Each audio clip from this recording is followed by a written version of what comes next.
Hey, good afternoon. Welcome to Live. I'm excited today to have Lara join me. She's been on so many times and she's been the moderator a lot of times. Today, I'm going to be asking her some questions. Hey, Lara, Hi, how welcome. are you? I'm good. It's good to see you I'm this morning. I Lara know, does I'm all so my excited to social be here. media and she does so many things for Awesome Marriage. And so, Jim, been married. How long have you been married now? 2 years? Boone and I have been married we got married in 2019, so Oh, yeah.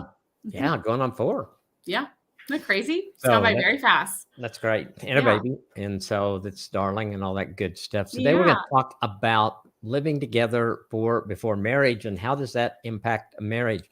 So a lot of people do live together before marriage. And what do you think about that idea? What was it like when you guys were dating and all that kind of stuff? I I'm going to be very honest. Boone and I, we moved in together before we got married. And as we have learned, that is a very bad idea. If you are currently on the fence right now with your boyfriend, with your girlfriend, with your fiance, don't do it. It's a very bad idea. I think that culture, especially my generation, kind of tells you that you need to do it because if you don't do it, then you're going to get married and then you're going to move in together and you're not going to know who that person is. You're going to slowly find out over time. And then you're going to have all kinds of problems and it's going to be a disaster. But it's the exact opposite. If you do move in before you get married and you have all of these problems, you're not equipped. You don't know how to deal with these conversations. You don't have these conversations. Say, I'm a clean person and my husband's dirty and he's not doing the dishes and I expect him to do the dishes. I'm not prepared to have this conversation with him yet. When you get married and go through marriage counseling and do all of these things, it prepares you for these conversations.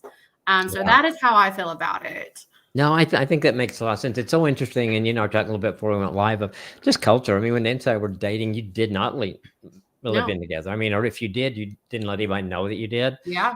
So we didn't because I think her parents and my parents would have gone nuts if we did. It Yeah. just wasn't the same. And so Absolutely. that's how much that has changed over the years to where, it's almost like buying a car, kick the tires but it doesn't really work out for most No. people. And the stats are amazing of what really happens when they see what happens to when you live together. And I think you made a really good point there because there's not that commitment there. Yeah. One, and you haven't really prepared, you haven't learned how to communicate good. And learning when you're living together is hard because Yes. sometimes you need space. And sometimes Absolutely. when you're dating, that space really helps you as you work through things and learn more about each other. When you're living in the same place, it's hard to get space sometimes, right? Oh yeah. It's impossible. Yeah, it is. The other thing I thought of, and I wish I had thought about it earlier and got a stat on it, but I think it's interesting. The statistics on cultures that do arranged marriages, uh, the marriage divorce rate is really low. Now that may be part cultural too, but it's interesting that people that really didn't know each other, that they're in the same culture, so the families kind of helped put them together, Hmm. and maybe that's because they accept that or whatever, but it's just an example of people that really didn't know much about each other, but they got married and made it work. And so, Yeah. I think some of the reasons that people say they want to move in together are just kind of excuses, really. Absolutely. I think they're excuses. I think that people feel the pressure that they need to because their friends did it. And that's a great point, Dr. Kim. I think that, having two complete strangers move in together and stay married just shows right there that it's that's what you're supposed to do. You're supposed to just wait. You're supposed to date that person. You're supposed to get to know that person. And then when you marry them, that's when you're supposed to move in together. Yeah, I wonder if I said this to a couple one time. They were talking about moving together. They get married in maybe a year or something like that. And I said, I'm fine with that if we agree not to have sex. Yeah. Well, Yeah. no. I mean, 'cause I think that's a lot of the driving thing, and I get it.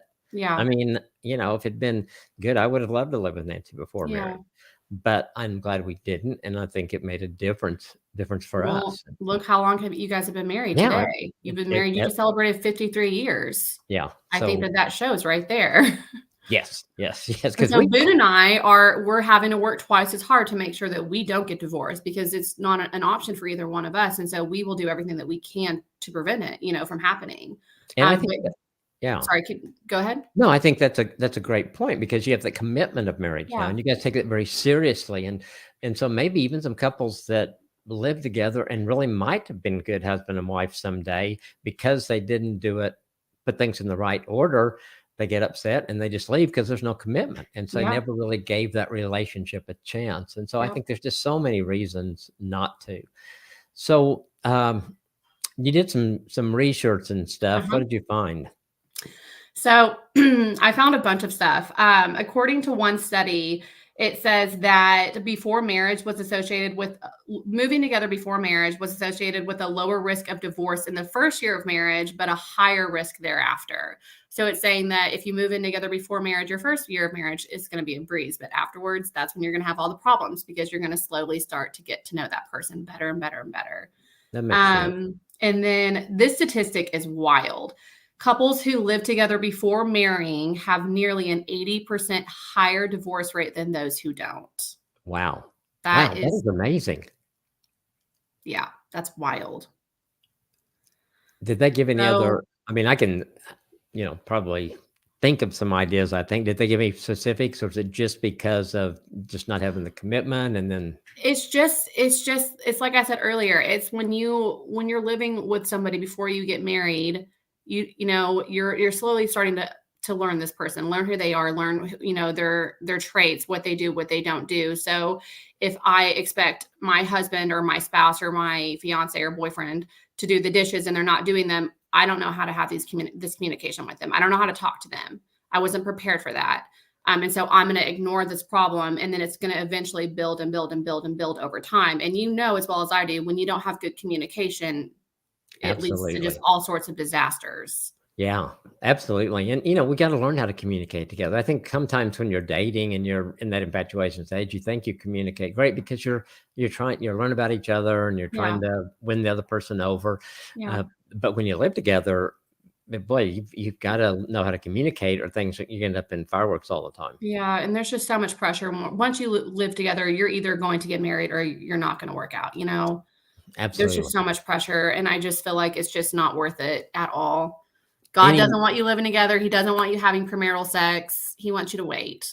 And it's There's not a because reason for God's it. just prude, it's because God knows what He knows us. He Yes. created us and He knows what's best for us. Any Yes. other stats that you found that were interesting, or does that kind of cover it? That kind of covers it.